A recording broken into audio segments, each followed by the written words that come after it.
Hello, everybody, and welcome to Meet the RSSG family, episode number 4. Today we have Mr. Shoe with us. Why don't you go ahead and give yourself an introduction? Uh, well, as you said, I'm Mr. Shoe. My first name's Alex. Um, and yeah, I don't really know what there is to say. I'm a regular guy. Oh, I Um, don't think anybody in RSSG is just regular. yeah, that's true. We're all a little warped, I guess. Especially uh, that Keebs. You watch out for that Keebs. oh, No. man. I'm still waiting to do an interview with Keebs. Keebs is so very busy, but I don't know how the dude, his energy level is through the roof, and I respect the hell out of it. Yeah, I think that I'm looking forward to seeing that interview as well.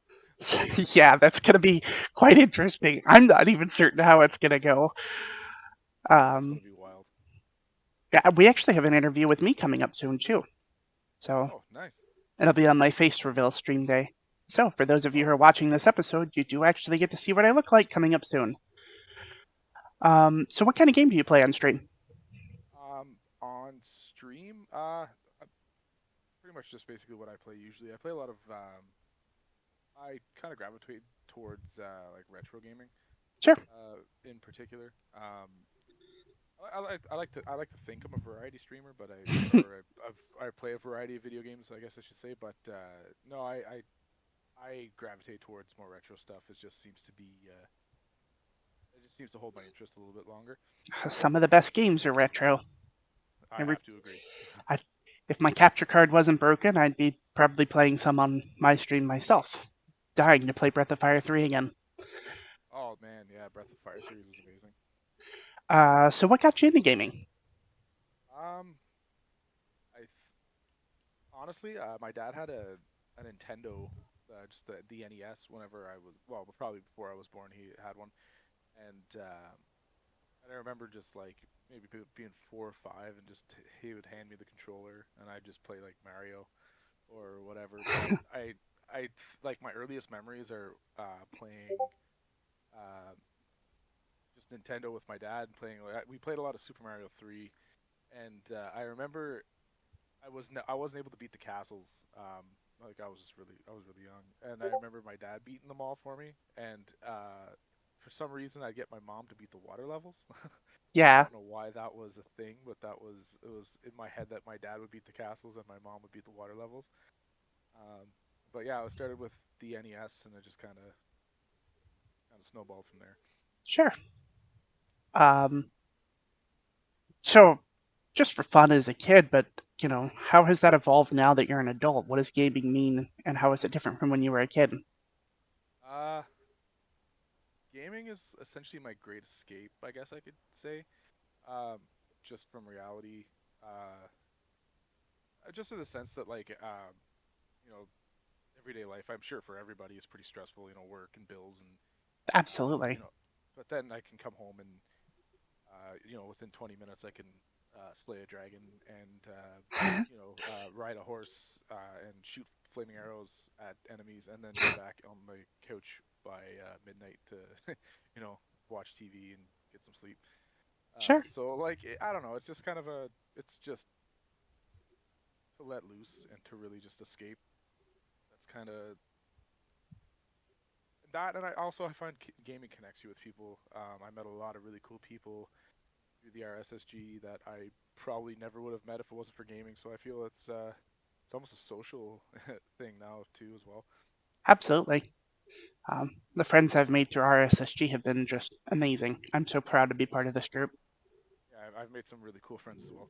Well, speaking of the group, how did you get invited to RSSG? Are you an OG or are you new to the group or somewhere in the middle? Um, I th- I believe I believe I came in when the group was in its infancy. Hmm? Um, I was actually we all know Max Warwick. Mm-hmm. Um, I'm actually I know him personally. I wouldn't say like I was like best friends with the guy or anything, but we were acquaintances. We played music.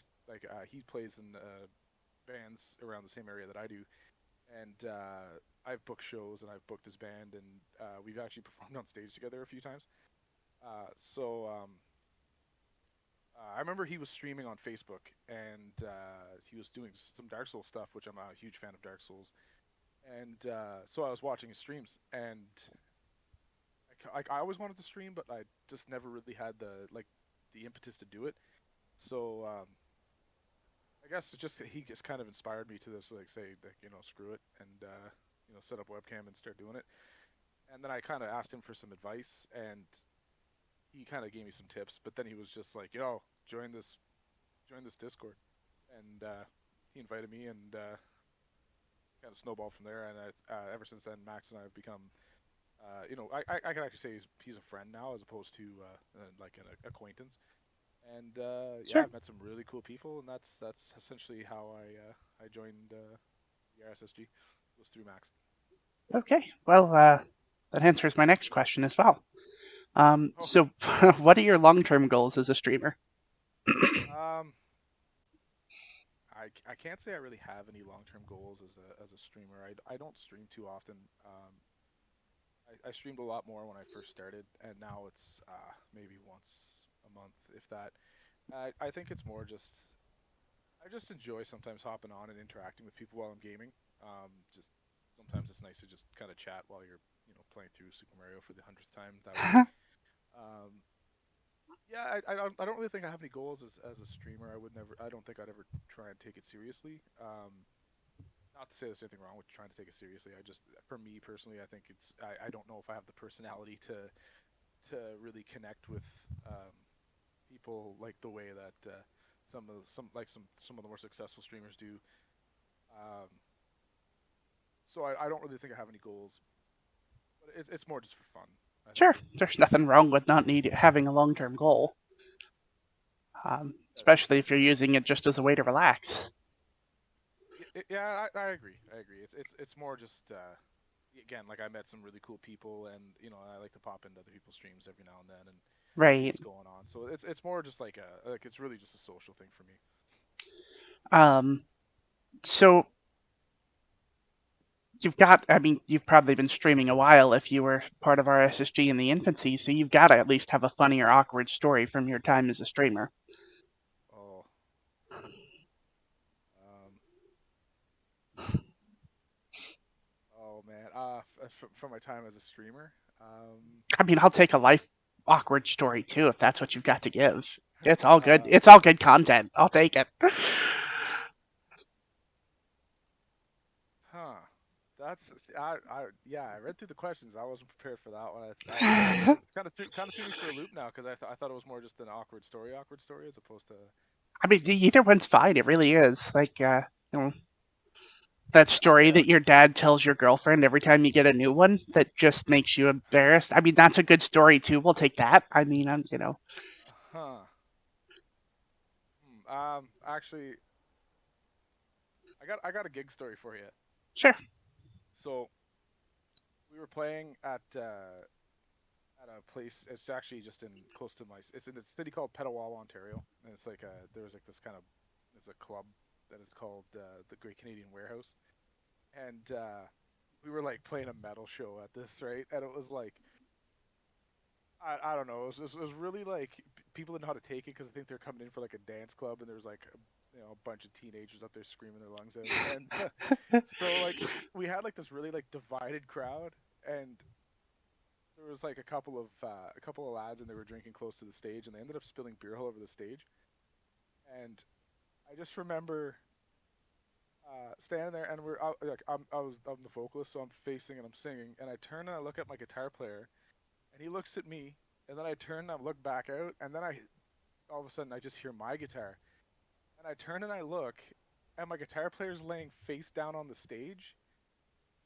and what happened was he slipped in the beer, and he just kind of went, and he broke the jack cord off on his guitar, so it just started squealing, and it was just a bunch of noise, and I didn't know what to do, and it was just a mess, and then we were asked to kind of like keep it down after that. It kind of I don't even know how to explain how that like really like um really affected the show, but it really like killed a lot of like the morale, I guess, with the band. And like we had to like it was we had to borrow a jack cord from another band because we didn't have another jack cord, and like we had to clean up someone else's beer, and like it was just it was just a snowball of dumb things that happened after that. Because then after that, like his guitar wouldn't go back into tune, and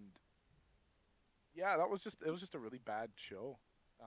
After that, so the lesson we should take from that is, um, you know, don't slip in beer when you're playing on stage. I guess Don't just slip don't in. do it. Just don't do it. No, but yeah, that was a.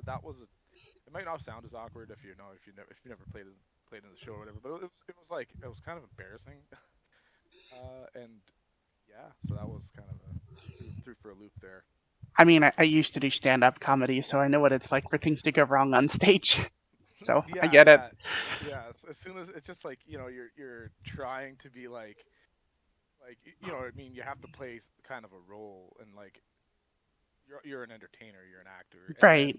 and then now all of a sudden everyone sees through your act because you're like, what the hell just happened? And like that, like I think that what makes that one more of like an awkward situation for me is because it was kind of like we played a lot of shows beforehand, but I think like we've always had like minor technical difficulties and stuff like that. But that was the first time like I actually witnessed like my guitar player being injured on stage and Right. like busting his gear, and like it was just a big shit show. The whole thing just kind of went downhill, and and now I look back at it, it's like it's kind of funny. I think you almost had to be there, but like, I um, mean, we all have moments like that.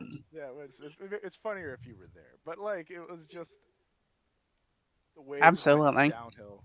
So it was like it was awkward in that sense, and how we all just kind of looked like idiots after, and like scrambling to like try and get ourselves set up again. And yeah, so I guess actually the lesson we should take from that is bring extra patch cords to Yes, everything, be prepared. everything, everything. You go to a funeral, extra patch cords. You go to a Exactly. wedding, extra patch cords. So bring extra patch cords. I That's mean, what we I got from follow this the same case. advice. I've got about 30 pens in my purse. There you go. I Yes, have you have to. gotten 4 deep once. I was like, wow, 4 pens? It's a good thing I have 26 more. Yeah, that's awkward. That's awkward. I So have a really big purse, though. actually, I think if anyone ever asks me to tell an awkward story, I'll probably tell them the time that I tried to tell an awkward story on a stream, and it didn't come out nearly as awkward because I guess you had to be there. So Well, that's my awkward story. do you have anything else you want to share about yourself or your stream or, your connection with RSSG? Just to let people know, hey, this is here. Um, I don't think so.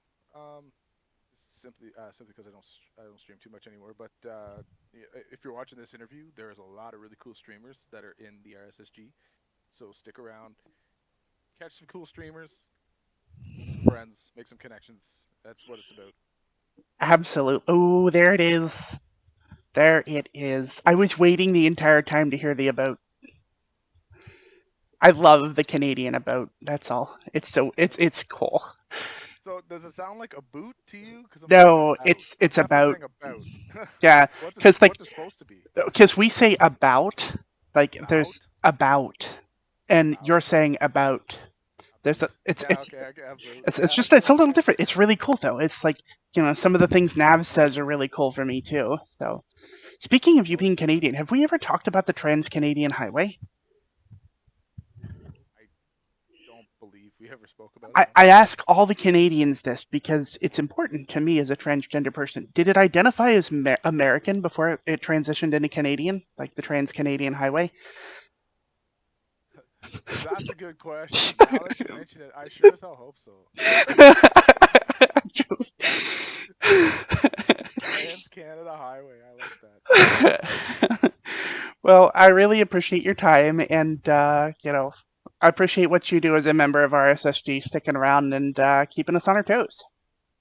Thank you for taking the time to do the interviews. I think this is actually a really cool opportunity to get to know everybody. So I appreciate that.